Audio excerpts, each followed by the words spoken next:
Hello everyone, Ticklets academy YouTube channel में आप सभी का स्वागत है।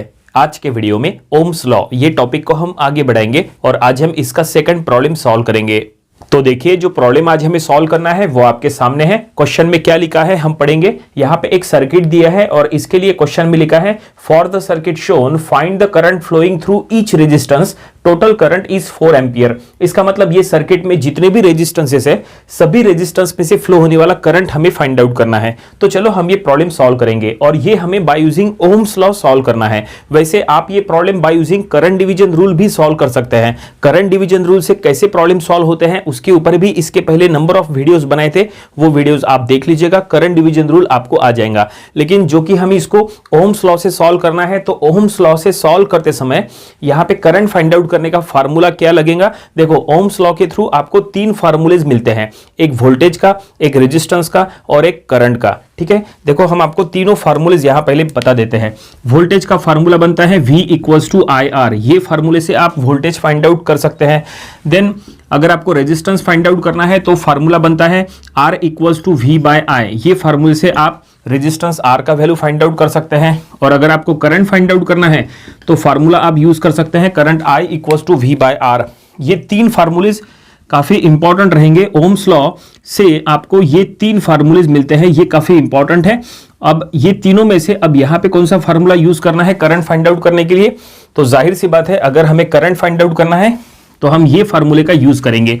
तो ये फार्मूले में क्या लिखा है, फार्मूले में लिखा है I equals to V by R। इसका मतलब ये है कि करंट फाइंड आउट करने के लिए आपको वोल्टेज और रेजिस्टेंस चाहिए। अब क्वेश्चन में क्या लिखा है पढ़ो। क्वेश्चन में लिखा है कि find the current flowing through each resistance. यहां जितने भी रेजिस्टेंसेस है सभी रेजिस्टेंस में से फ्लो होने वाला करंट फाइंड आउट करना है। तो ऐसे में आपको सभी रेजिस्टेंसेस के अक्रॉस वोल्टेज कितना है पहले वो फाइंड आउट करना पड़ेगा। अगर आपको सभी रेजिस्टेंसेस के अक्रॉस वोल्टेज मिल गया तो आप आसानी से वो रेजिस्टेंस में से फ्लो होने वाला करंट भी फाइंड आउट कर सकते हैं। यहां पे अगर आप प्रॉपरली चेक करेंगे कोई भी रेजिस्टेंस के अक्रॉस का वोल्टेज हमें नहीं पता। जैसे ये है 1 ओम, ये 2 ओम, ये 6 ओम, 3 ओम, क्या इनके अक्रॉस कितना कितना वोल्टेज है क्या आपको ये पता है? अभी नहीं। तो जब तक आप इनके अक्रॉस का वोल्टेज फाइंड आउट नहीं करते, देखो जैसे ये 1 ओम के अक्रॉस का वोल्टेज हम इसको ले लेंगे V1। ये जो तीनों रेजिस्टेंसेस है ये तीनों रेजिस्टेंसेस यहाँ पे पैरेलल में है। तो अगर ये तीनों पैरेलल में है तो तीनों के अक्रॉस का वोल्टेज सेम रहेगा, हम उसको नाम देंगे V2। और ये जो 3 ओम है इसके अक्रॉस का वोल्टेज हम इसको नाम दे देंगे V3। और ये जो 5 ओम और 7 ओम दो रेजिस्टेंसेस पैरेलल में है, इनके अक्रॉस का वोल्टेज रहेगा V4। तो इस तरह से हमने यहाँ पे सभी रेजिस्टेंसेस के अक्रॉस क्या क्या वोल्टेज हो सकते हैं वो हमने यहां पहले शो कर लिया है। अगर आप यहां प्रॉपरली चेक करेंगे ये तीनों के अक्रॉस का वोल्टेज हमने लिखा है V2, क्योंकि ये तीनों पैरेलल में हैं। हमेशा ध्यान में रखो पैरेलल कॉम्बिनेशन में हमेशा वोल्टेज सभी के अक्रॉस का सेम होता है। तो ये सभी के अक्रॉस का वोल्टेज सेम है। यहां पे भी ये दो रेजिस्टेंसेस पैरेलल में है तो इनके अक्रॉस भी वोल्टेज सेम रहेगा, उसको हमने नाम दे दिए V4। तो अगर ये V1, V2, V3, V4 find out करना है तो उसके लिए हमें ये सर्किट को सॉल्व करना पड़ेगा। चलो सबसे पहले एक काम करते हैं, ये जो सर्किट है ये हम यहाँ पे रीड्रॉ करते हैं। तो ये देखिए हमने सर्किट का जो ऊपर का पार्ट है वो हमने यहाँ पे शो कर लिया है। नंबर ऑफ रेजिस्टेंसेस यहाँ पे हैं और यहाँ पे टोटल करंट क्या है, टोटल करंट क्वेश्चन में लिखा है 4 एम्पियर जो कि फ्लो हो रहा है। तो ये देखिए 4 एम्पियर हम यहाँ से शो करेंगे, ये है 4 एम्पियर का करंट। और ये 4 एम्पियर जो है ये देखिए करंट ये जो फ्लो हो रहा है 4 एम्पियर का ये ऐसे आएगा और यहाँ पे 3 पार्ट में डिवाइड हो जाएगा, क्योंकि यहाँ से 3 ब्रांचेस निकल रही है। तो ये देखिए 3 पार्ट में डिवाइड हो गया। ये करंट को हम यहाँ नाम दे देंगे, दैट इज यहाँ पे हम इसको कहेंगे I1, ये करंट को हम यहाँ पे कहेंगे I2 और ये करंट को हम यहाँ कहेंगे I3। ठीक है, नेमिंग आप कुछ भी दे सकते हैं, कोई फर्क नहीं पड़ता। फिर ये I1, I2, I3 जो है वो यहाँ पे आगे चल के यहाँ पे मिल जाएगा और फिर से यहाँ पे ये 4 एम्पियर हो जाएगा। ठीक है, फिर से ये 4 एम्पियर हो जाएगा और फिर ये 4 एम्पियर यहाँ पे आएगा और फिर यहाँ पे 2 पार्ट में डिवाइड हो जाएगा। देखो इस तरह से इसका हम यहाँ पे नाम दे देंगे दैट इज I4 और इसका हम यहाँ पे नाम दे देंगे दैट इज I5। अगर आप इसमें प्रॉपरली चेक करेंगे तो जो टोटल करंट है वो 2 जगह से फ्लो हो रहा है। टोटल करंट यहाँ पे क्वेश्चन में लिखा है 4 एम्पियर, तो वो टोटल करंट ये 1 ओम के रेजिस्टेंस और ये 3 ओम के रेजिस्टेंस में से फ्लो हो रहा है। इसका मतलब जो 4 एम्पियर है ये दोनों रेजिस्टेंस में से फ्लो हो रहा है और बाकी के जो रेजिस्टेंसेस है उनमें जो है वो करंट डिवाइड होने के बाद जा रहा है। तो क्वेश्चन में लिखा है find the current flowing through each resistance. इसका मतलब यहां पे हम ये कह सकते हैं कि 1 ओम और 3 ओम में से 4 एम्पियर फ्लो हो रहा है। तो यहां पे हम स्टेटमेंट में लिख लेंगे from the above circuit, from the above circuit, ठीक है, current through that is 1 ohm is 4 ampere. और फिर से ऐसा स्टेटमेंट लिख लेंगे current through that is 3 ohm, current through 3 ohm is again 4 ampere. ठीक है, क्वेश्चन में ये लिखा है find the current flowing through each resistance. ऐसे में सभी रेजिस्टेंस में से फ्लो होने वाला करंट हमें यहाँ पे मेंशन करना जरूरी है, इसलिए हमने ये स्टेटमेंट में यहाँ पे मेंशन कर लिए। और अब जो रिमेनिंग रेजिस्टेंसेस है उनके अक्रॉस भी हमें उसमें से फ्लो होने वाला करंट भी हमें फाइंड आउट करना है। इसका मतलब हमें I1, I2, I3, I4, I5 find out करना है। तो ये सब तब पॉसिबल होगा जब आप इनके अक्रॉस का वोल्टेज फाइंड आउट कर लेते हैं। अगर ये तीनों के अक्रॉस का वोल्टेज अगर हमें मिल गया तो हम आसानी से I1, I2, I3 find out कर लेंगे और यहां पे ये दोनों के अक्रॉस का वोल्टेज मिल गया तो हम फिर I4, I5 फाइंड आउट कर लेंगे। तो हमने कहा था कि इसको हमें थोड़ा सा सॉल्व करना पड़ेगा। चलो इसको थोड़ा सा सॉल्व करेंगे। इसको हम क्या करेंगे, इसको पैरेलली सॉल्व करेंगे। ये तीनों पैरेलली सॉल्व करने के बाद देखते हैं ये क्या बनेगा। हमें ऐसे में एक न्यू सर्किट यहां ड्रॉ करना पड़ेगा। तो ये देखिए हमने न्यू स्टेज यहां पे ड्रॉ कर लिया है। ये 1 ओम यहां पे हमने एज इट इज लिख लिया है, ये 3 ओम को भी हमने एज इट इज लिख लिया है और इसमें से टोटल करंट कितना फ्लो हो रहा है, 4 एम्पियर का टोटल करंट ये फ्लो हो रहा है और ये चारों के चारों सीरीज में है। तो जाहिर सी बात है सभी में से फ्लो होने वाला जो करंट है वो बिल्कुल सेम टू सेम रहेगा। इसका मतलब सभी में से यहां पे 4 एम्पियर का करंट जो है वो फ्लो होगा, ये कंफर्म है। ठीक है, इतना तय है। अब हमें क्या करना है, ये तीनों को हमें पैरेलली सॉल्व करना है। तो तीनों को पैरेलली सॉल्व करने के लिए फार्मूला क्या लगाएंगे, ऐसे में आपको पैरेलल सर्किट का फार्मूला पता होना चाहिए। ये R1 है, ये R2 है, ये R3 है। तो ऐसे में हम यहां पे लिख लेंगे दैट इज ये 4, 6, 2 पैरेलल में है तो हम ऐसा लिख लेंगे यहां पे इनका रेजिस्टेंस फाइंड आउट करने के लिए दैट इज 1/4 प्लस 1/6 प्लस 1/2। ठीक है, और फिर इसको हमें इन्वर्स करना पड़ेगा। तो इसका आंसर आएगा 11/12। ठीक है, इसका 11/12 ऐसा आंसर आएगा और फिर हमें इसका इन्वर्स करना है।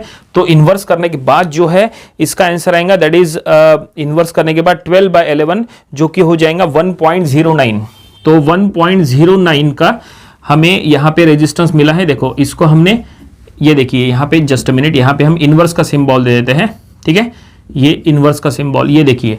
ठीक है, ये तीनों को हमने पैरेलली सॉल्व किए। तो पैरेलली सॉल्व करने के बाद ये रेजिस्टेंस हमें मिल रहा है 1.09 ओम। तो वो हम यहाँ लिख लेंगे 1.09 ओम का रेजिस्टेंस। और ये दोनों को अब हमें पैरेलली सॉल्व करना है 5 और 7। तो हम यहाँ पे ऐसा लिख लेंगे 1/5 प्लस 1/7।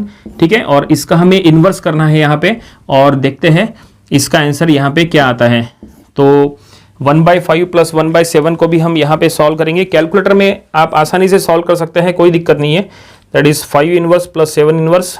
तो ये आ चुका है 12/35 और फिर इसका इन्वर्स करने के बाद 2.916 ऐसा आएगा।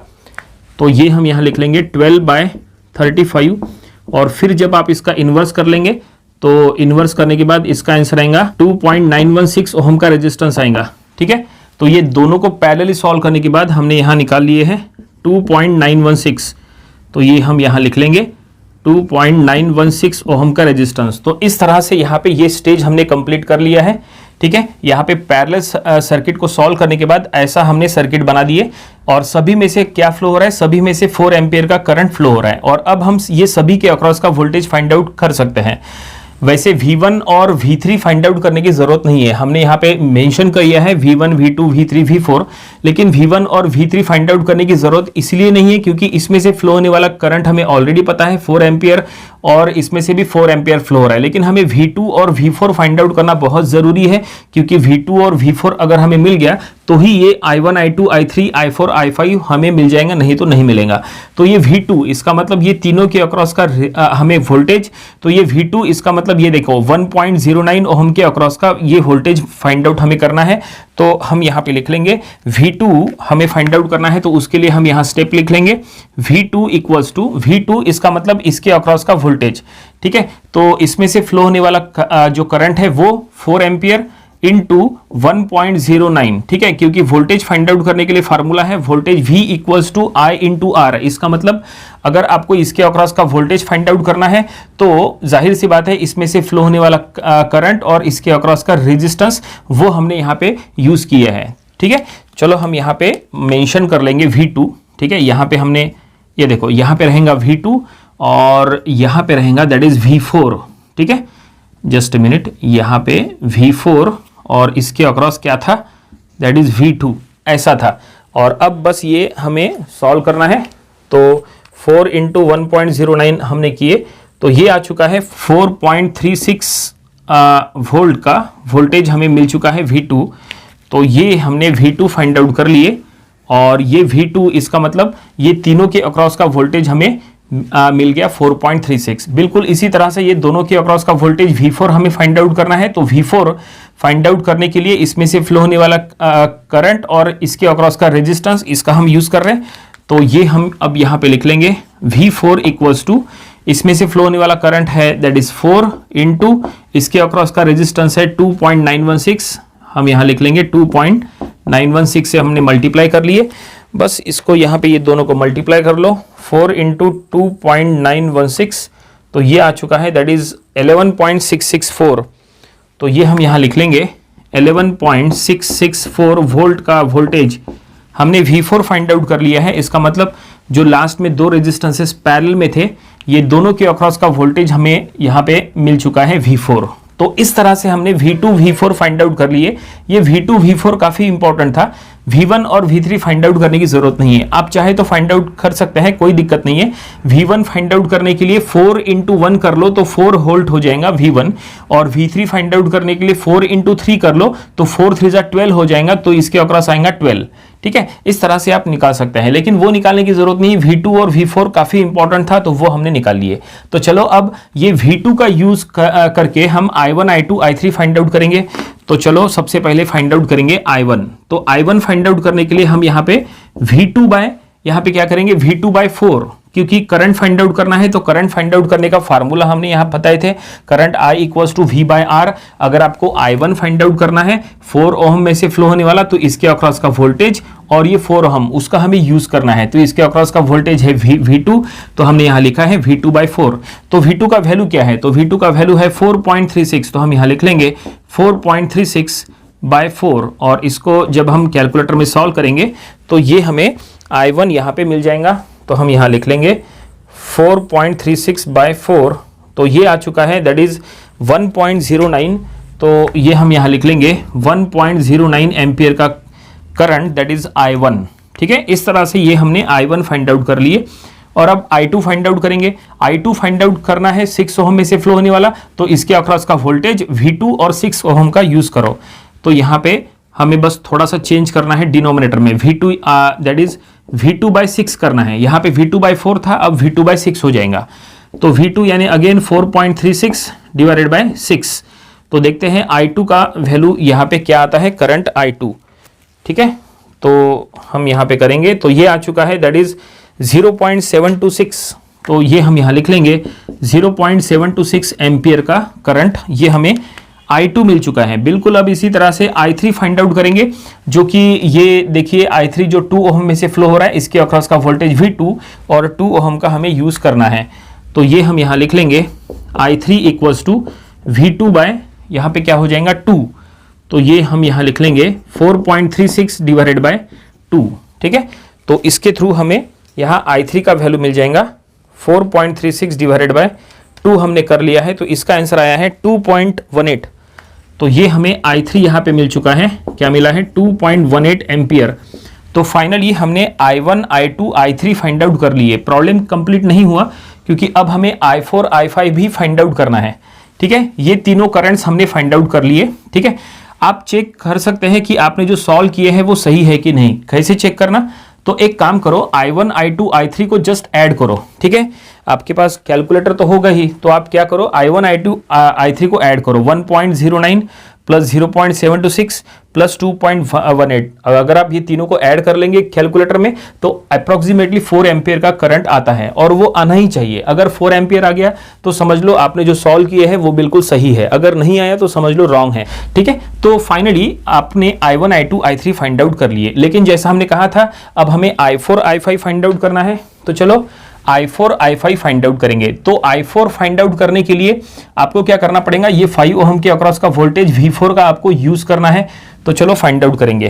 तो एक काम करते हैं, इसको मिटा देंगे, यहाँ पे हम सॉल्व करेंगे। तो अब हम यहाँ कंटिन्यू करेंगे और यहाँ पे I4 और I5 फाइंड आउट करेंगे। सो यहाँ लिखेंगे नाउ I4 फाइंड आउट करने के लिए V4 डिवाइडेड बाई 5 करेंगे। ठीक है, V4 जो कि इसके अक्रॉस का वोल्टेज है और डिवाइडेड बाई 5 ओम का रेजिस्टेंस। तो V4 का वैल्यू क्या है, देखो V4 हमने फाइंड आउट किए थे, तो ये था V4 जो कि है 11.664।